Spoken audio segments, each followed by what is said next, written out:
Next up is Senator Padilla.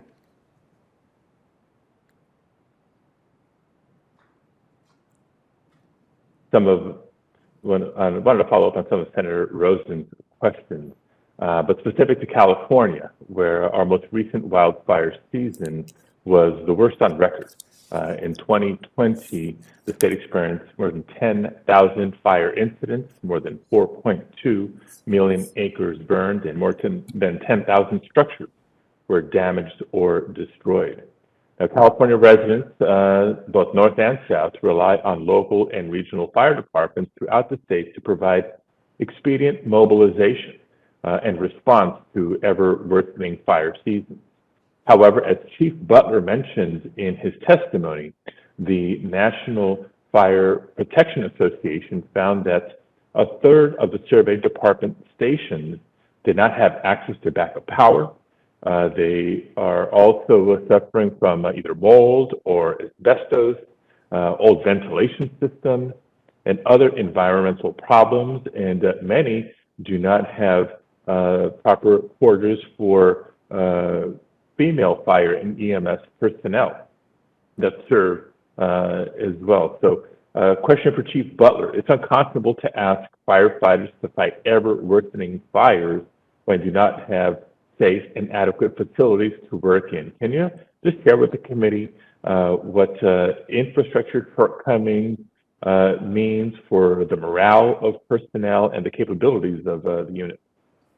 Oh, you hit it right on the head, sir, with the word morale, and it's circular. It's circular. Morale equals mission success, and mission success equals morale.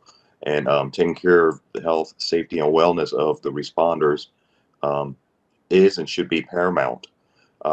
There are many fire stations that would be condemned in many other communities. The irony is, those working in some of these structures are going out to do code inspection and look at the viability of some buildings, and coming back to stations that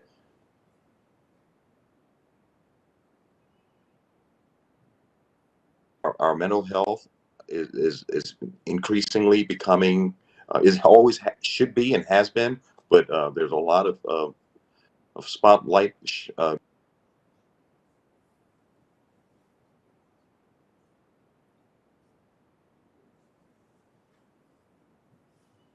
reduction, carcinogen exposure reduction, firefighters, and there's a whole body of knowledge that shows that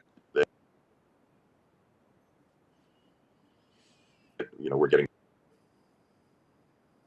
need to pay attention to our personal protective, keeping up to date, and being funded appropriately for the proper PPE and fire stations and apparatus that we're on.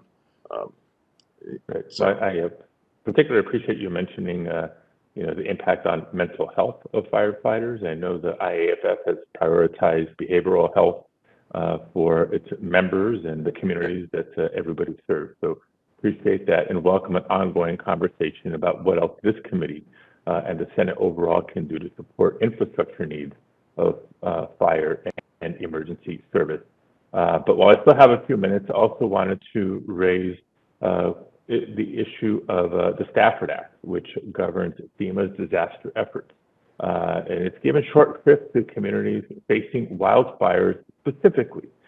Due to the unique nature of wildfires, many California communities have experienced difficulty after difficulty in the wake of recent catastrophic wildfires regarding reimbursement, regarding debris removal, disaster assistance eligibility, specifically the individual assistance, not the public assistance, home insurance, and relocation assistance. So first to you, Chief Butler, do you have any specific thoughts on how FEMA could be more inclusive of the needs of the fire and wildfire response needs? Yes, Senator. It starts with the leadership and the selection.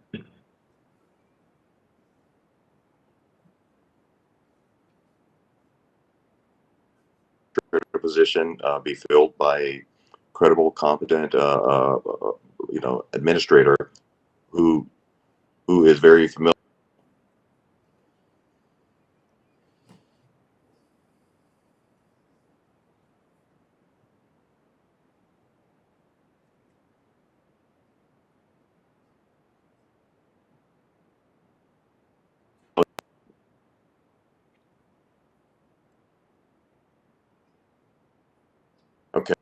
I was kind of frozen there for a second. So, yes, I'll stop there. Yeah, okay. No, I appreciate that. We'll follow up. And just on the same topic, in my time remaining, on the same topic, let me ask a question to Ms. Pippa. As a leading partner of FEMA in disaster response, do you have any ideas or suggestions on how FEMA regulations could be updated to better respond to the new reality of extreme weather and better support the Red Cross's response to wildfires? Thank you for the question, Senator. There's a couple ways that we can work together, and I think making sure that folks are connected into the system and that not just our agency, but other nonprofits and for-profits and religious-based entities are there, helping to extend the reach into each one of those communities. As we've seen, especially with the wildfire season over the last couple of years, it has begun much earlier. It has gone longer, and we have seen more ongoing destruction. So one of the things we look at is refreshing our workforce and making sure that we have additional volunteers to come out and support. And then at the same time, making sure that we're connecting with FEMA, both at the state level and at the national level, to make sure that we're aligned and that we know that we're both covering the communities that need those impacted and need the assistance in order to begin their recovery process. Thank you very much. Look forward to following up with everybody. Thank you, Madam Chair.